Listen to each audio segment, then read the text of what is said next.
જે તો પૂજા દીદીએ ચેલેન્જમાં ચીટિંગ કરી ને પછી તો હું રોઈને જીલમિલમાં બેસીને નીકળી ગઈ. कैसे कैसे लोग रहते हैं यार यहाँ पर.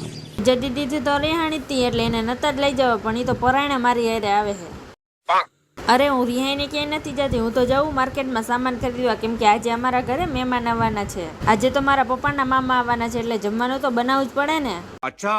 પછી તો શું મેથી લઈ લીધી ને જીલમિલને હલવાડી દીધી બધી સાઈડથી ને નકરા વાહન કેમ કાઢવી, વાંધો નહીં હું વર્ષા રજસરા છું, એમ કાંઈ ન આવડે એવું બંને જ નહીં, બધું આવડે જ છે. घर भेगू थाने भाई. પછી જીલમિલને લઈને પૂગી ગયા પ્રોવિઝન સ્ટોરે. અરે મારે મીઠી સેવ લેવી છે, કેમ કે મને બહુ ભાવે છે ને એટલે. अबे साले. હું સેવ લેતી હતી ને પૂજા દીદી અમારે ફની વિડીયો ઉતારતા હતા.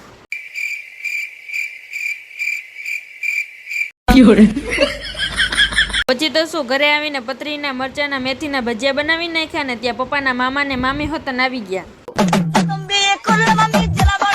પછી પપ્પા રેકડી લઈને આવ્યા ને એટલે બધાને બેહાડી દીધા જમવાને. હવે આપણે મળશું કાલે નવા મિની બ્લોગમાં.